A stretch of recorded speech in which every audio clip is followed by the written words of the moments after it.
the sense that laws have changed now. Those trusts are still valid. They still work. The problem is because the laws have changed, they could be more efficient than they are. And we're going to talk about what they could be doing. You're going to hear me talking about in a minute. Our concern is that these trusts, and I'm talking about as they apply after you die. And I'm talking about our traditional A and B trust. And we gave you a flow chart of the A and B trust. Do you have a copy of your flow chart right here? Let me hold this up. Right here, Ben, can you see this? This is a typical A and B flow chart. And if anybody wants this flow chart, you can email us and we will send you the flow chart. But these trusts that we're talking about is a married couple, starts out where everything is owned by husband and wife in a common pot trust. And we always assume the husband dies first and the assets are split between A and B. A represents the guy that's alive, B represents the guy that's buried, and it's really quite that simple, A and B. Now while you're both alive, there is no split. All of the assets are up here in a common pot trust. So we're talking about something that's going to happen when one of you dies.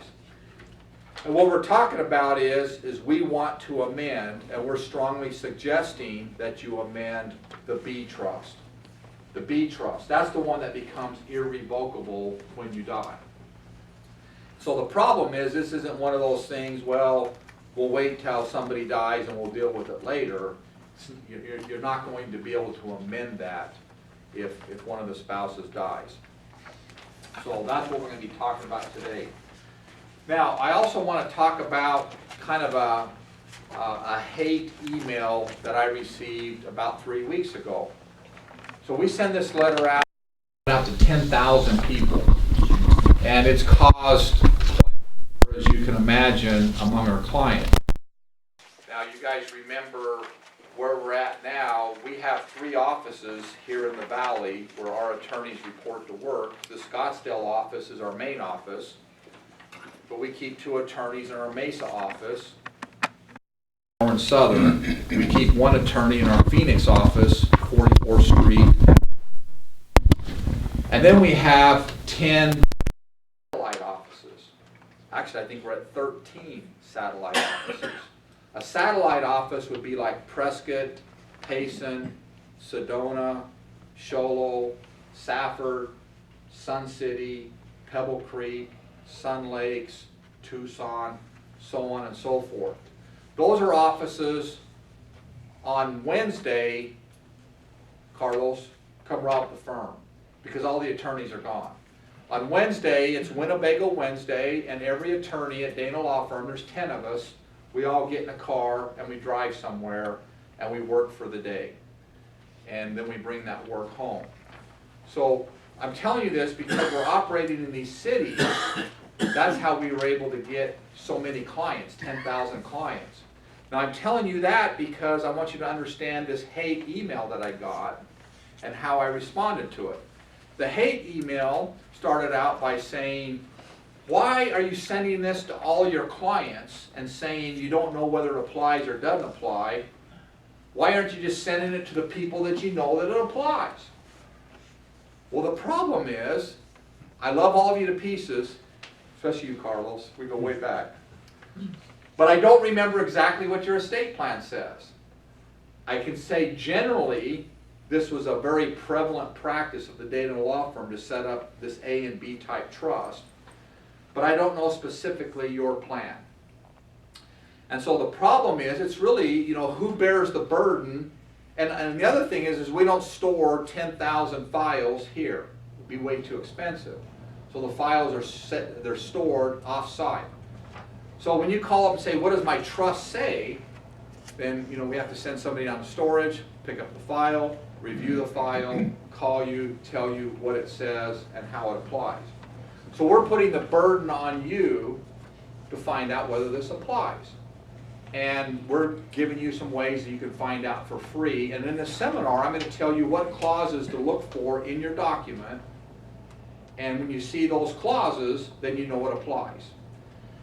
Now, once you know it applies, then the question is, it's your decision whether you amend it or not amend it. It's not, when you hired the Dana Law Firm, you didn't hire us for life to do every amendment that Congress comes up with. What you did get is we promised you, and we're fulfilling that promise, that if there was a change in the law, our duty is we'll let you know what the change is. We'll let you know that we're suggesting you amend it. Then it's your duty from there whether you amend it or don't amend it. So when this hate email said, why didn't you just notify the ones that applies, it would be too big of a burden, too costly and time consuming for us to pull that many files and look at it. The second thing they accused us of is saying, you guys are just trying to churn fees. You're just trying to get $750 from all of your clients. I'm looking you in the eye, Carlos, and I'm looking the camera in the eye. That's not what we're doing. Believe me, we've got plenty of clients. We've got plenty of business. It's not our model to churn our clients. We're not trying to do that. We're trying to fulfill a responsibility to keep you informed. And as you're going to see, it's not our fault that Congress changes tax laws. It's not our fault. But we're telling you they have been changed, and we're going to tell you how they apply to you, and then you decide. So let's talk about what has changed. And in order to do that, we need to go a little back in history. And forgive me for talking history, but I think history will help you understand the problem and understand why we're recommending the change. But let me get a little drink here. Does anybody want any water or anything? Anybody need some water? Everybody good? Carlos, you know what I'm drinking? You've known me long enough. What do I drink? Vodka. No, He knows you. Ben, edit that out. No, I'm a Diet Dr. Pepper guy. We drink at the same bar, didn't we? I'm going to quit picking on you because I know you're going to pick on me now that you know we're on tape. We can edit that, Carlos. All right, so go back with me. Let's go back. 2001. Go back to 2000. Estate tax, really, the story begins in 2000. And I'll take you back there with me. We go back to a period of time when Al Gore was running against George W. Bush. Very heated election, as they all were getting. Very contentious. And it was very clear George W. ran on the platform. His platform was, I'm going to repeal the death tax. That was his platform, one of his issues. And of course, the Democrats' position is, it's always about it's always about tax burden and taking tax away from the wealthy and putting a bigger burden on middle class, and you've always got this debate. And we're not going to get politically involved, who's right, who's wrong. But the debate among the two parties is really, the government recognizes they need tax. The debate is, the more you put taxes, the more you interfere with small business and the economy. But then the other side says, well, it's also a question of if we eliminate the tax on the wealthy, it's going to put a greater burden on middle class. So you always have this tension. And who's right and who's wrong, that's what's up for debate. But George W. won the election, and he set out to repeal the death tax. Now here's an interesting true or false question. Ben's our intern for the summer. He's a student at ASU. He's studying finance. He graduates in May. And so he's a typical guy off the street, if you will. He doesn't really know about estate tax. He's only been with the law firm a month or two. But Ben, let me ask you that question as the public. Was the estate tax repealed, in fact? Was it repealed? No. Okay? Now let me throw that out to you. Does anybody disagree with Ben? Was the estate tax repealed? Set to zero. Yes. Well, sent to zero, essentially the same thing. The estate tax went away, repealed, whatever you want to say, went to zero. There was no estate tax For a period of time. for a period of time. Now, okay, good. What was the period of time the estate tax was repealed? Which year? You guys? Good. You guys are good. 2010. So if I said true or false, was the estate tax repealed for 2010, an answer would be yes. Notice I say an answer. But really the lawyer answer is it depends. And technically and officially it was not repealed. But let's go back to 2009 and 2010. Those were tumultuous years in the estate tax. You guys are getting emails from us constantly.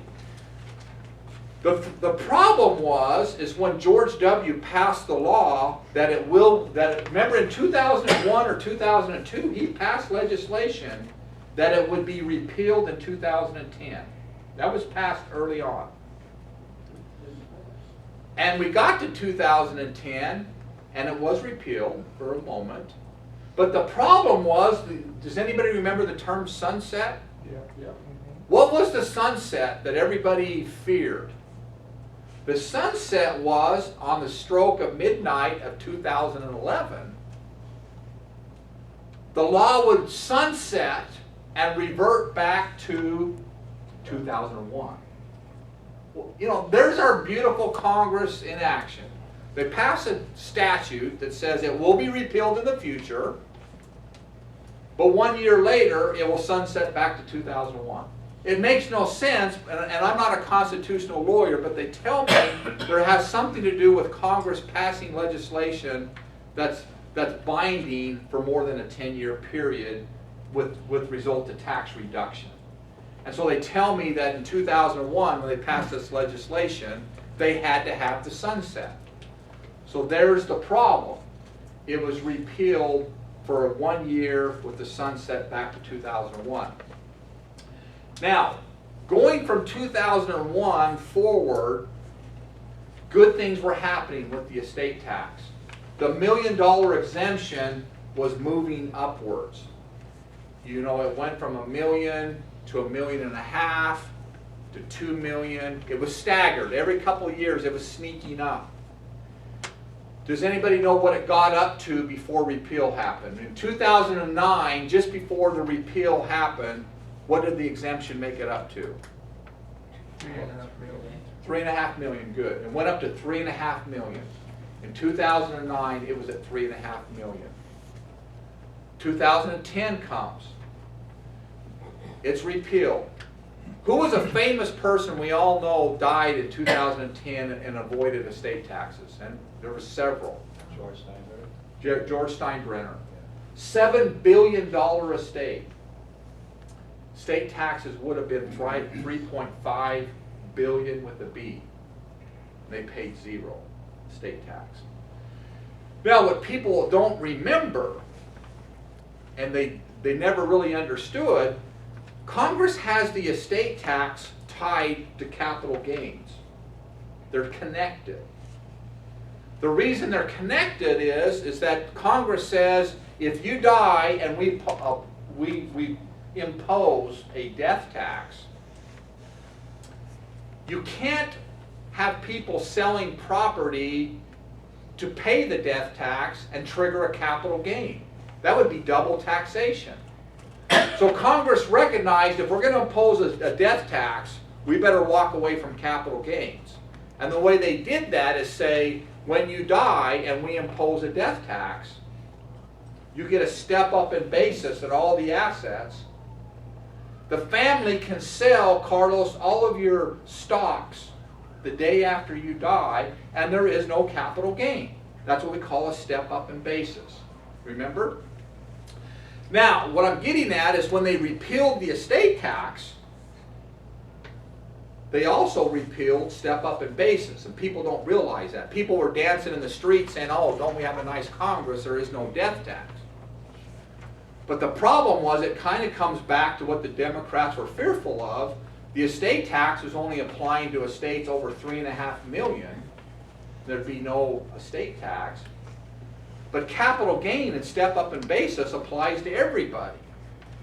So in 2010, when Steinbrenner died, it's true he did not pay an estate tax, But it's also true that his family did not get a step up in basis. Which means if the family sold the Yankees or sold capital assets, they will pay capital gain. You see what I'm saying? Congress didn't just eliminate the estate tax without getting a pound of our flesh. And the pound was they're going to take capital gains on a broader perspective. Now you've got to understand why these taxes are connected, because in a minute, when I talk about the B trust, you're going to understand, now that the estate tax has essentially gone away for everybody, you still have a situation where you're not going to get a step up in basis. And what I'm going to talk to you about is a way that we can eliminate the estate tax and still get a step up in basis.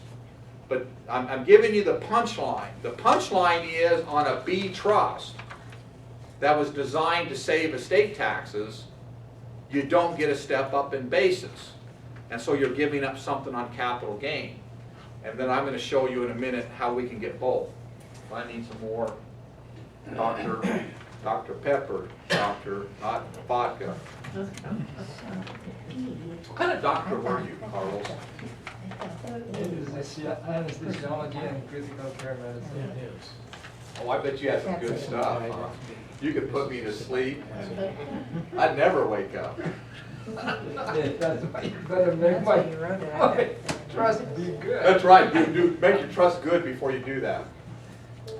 Okay, so that's a little history on the estate tax. Who's ringing?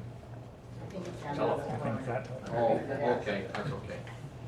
If it was Carlos, I was throwing it out. That would give me the excuse I'm looking for. All right, now let's go to the flow chart.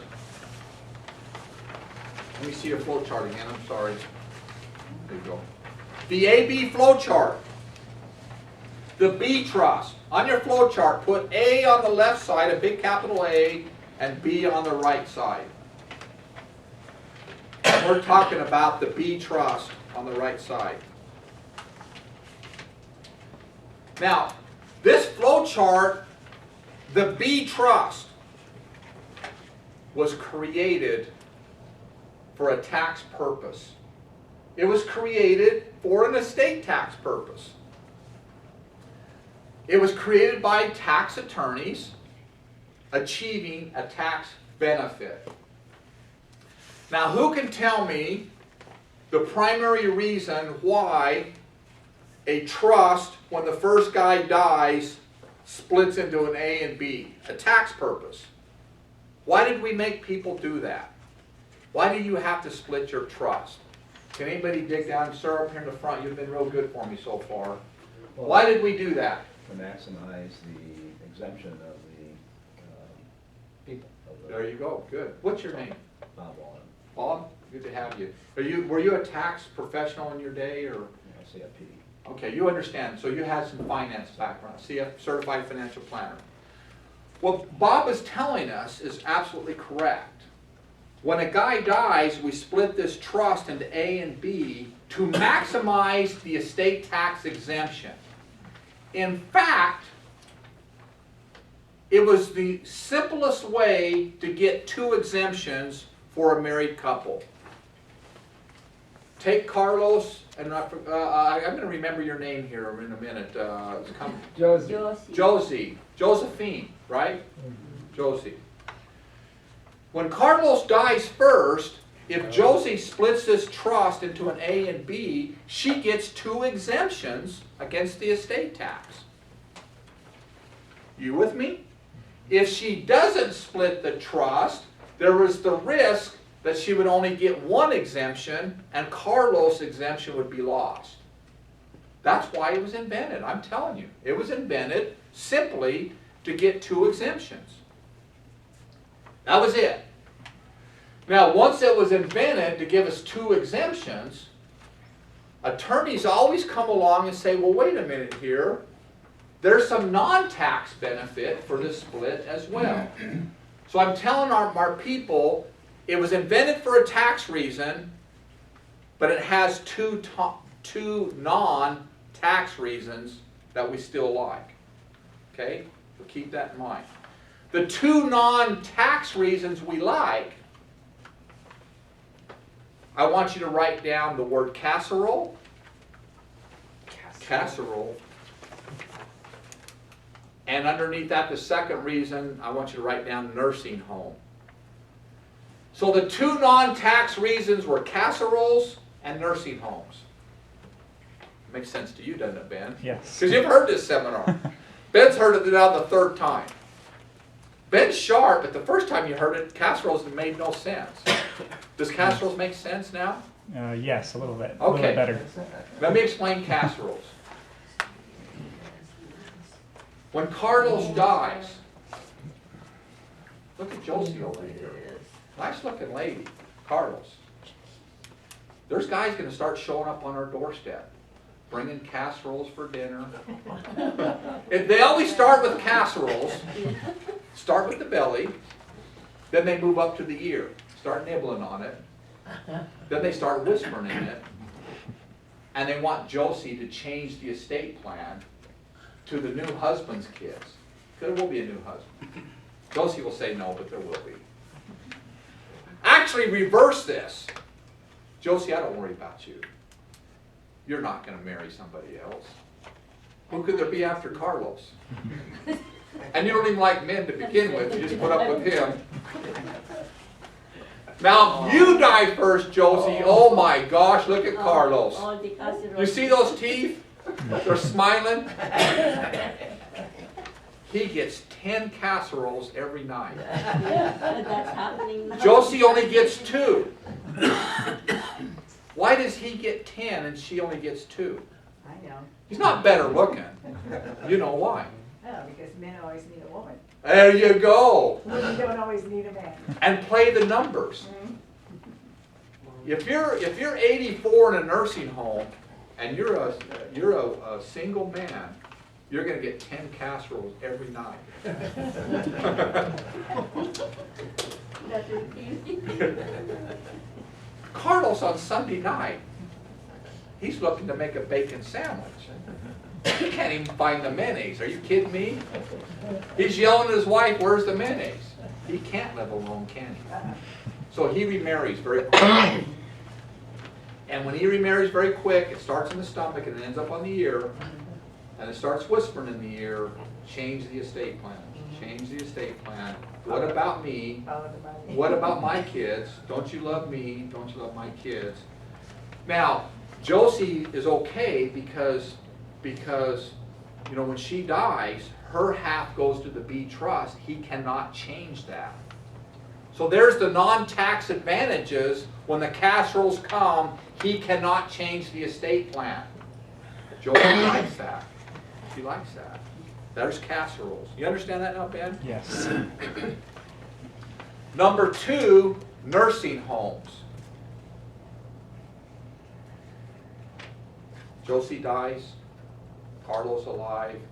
The biggest creditor he'll probably face in his entire life will be long-term care costs, will be nursing home costs. You with me? Biggest creditor. Actually, the biggest creditor was Josie, but they never divorced, so he never faced that creditor. Divorce is the biggest creditor you'll ever face. Second biggest creditor, nursing home costs at your age. And the third biggest creditor, car accidents. So when I talk about creditors and asset protection, I'm not talking about your Visa card. Carlos, you pay that off every month. I'm not talking about your mortgage, you don't even have one. You know, I'm talking about nursing home costs or car accidents. Now, there again, Josie likes the B trust because creditors cannot get inside. So if Josie dies and we split this trust, A and B, the B trust is protected from casseroles, cannot be changed to disinherit your kids, even if he remarries.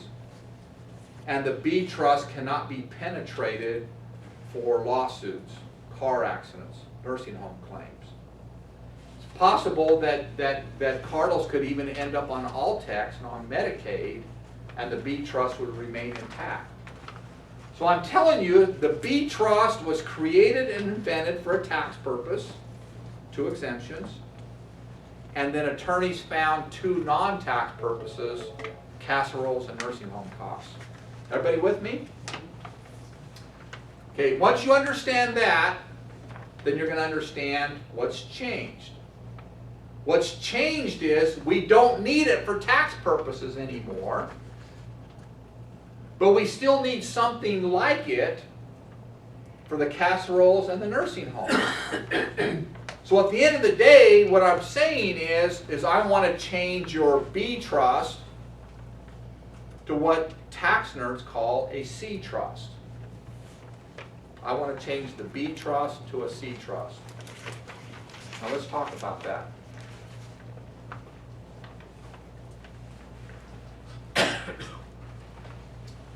Why is it not needed for a tax purpose anymore? Two reasons. Number one, write down the word portability. New tax law, I didn't invent it, I understand it though. Portability. Portability says if Carlos dies and doesn't have an AB trust, his exemption's no longer wasted like it was under prior law. Under portability, the law says if he dies and he doesn't use his exemption, it's portable to Josie, and she can use both exemptions when she dies. How many have heard that term portability? It's out there. I didn't make this stuff up. There's a lot written right now on portability, and there's a lot written on B trust. And there's a big discussion going around the country, are B trusts dead? And from a tax standpoint, they are dead, or at least need to be reconsidered.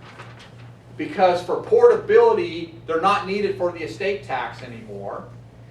And also you have, who can tell me what the estate tax exemption is now? We know it got to 3.5 million. Where did it end up? 5 million and some change now. It's 5 million indexed to inflation.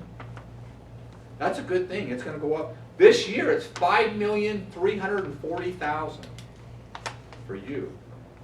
5,340,000 for you. I wish. For married couples now, 10.6 million. Don't even talk to me about estate taxes unless you're north of 10.6.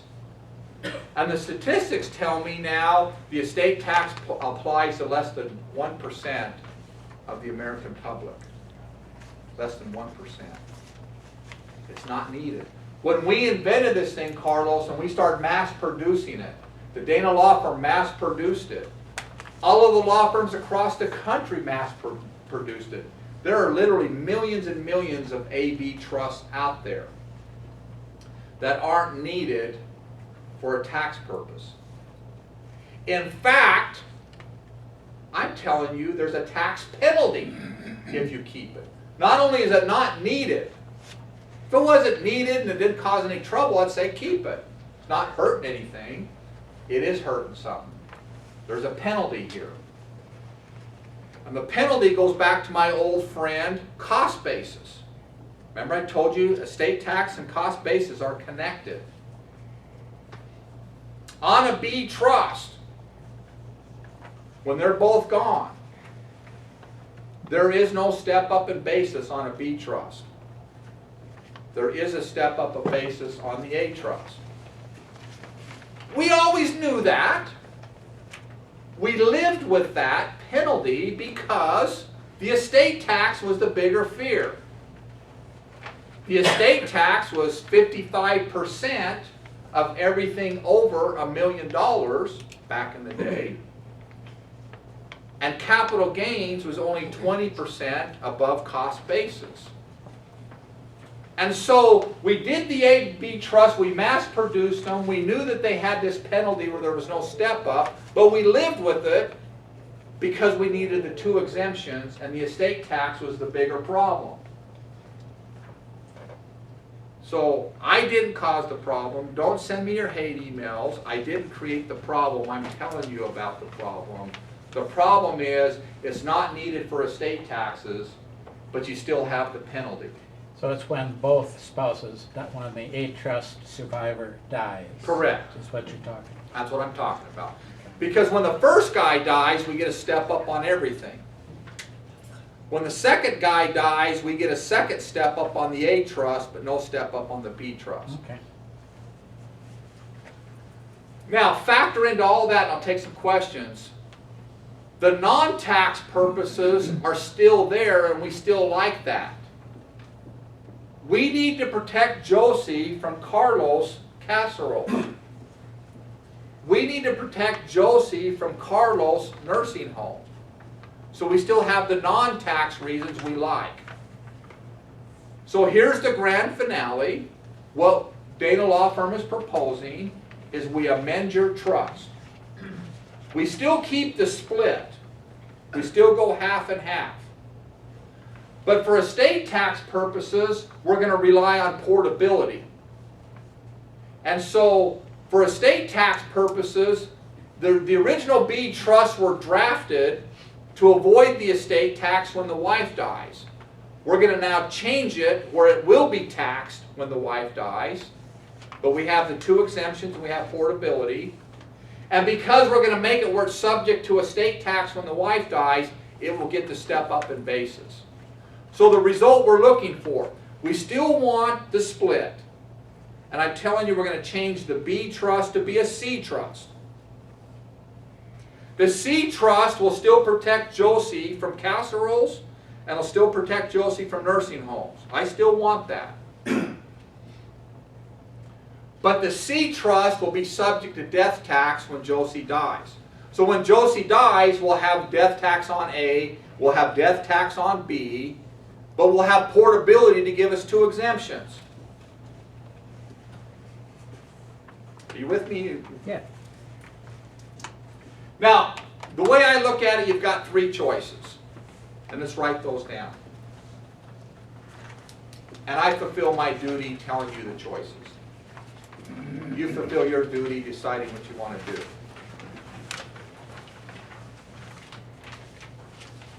Choice number one, you always have, is do nothing.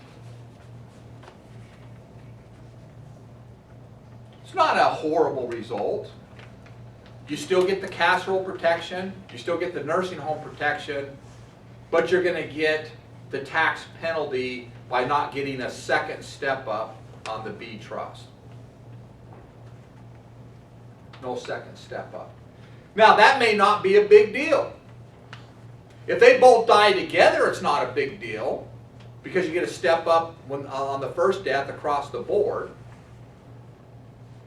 If the assets don't go up in value between the first guy's death and the second guy's death, it's not a big deal.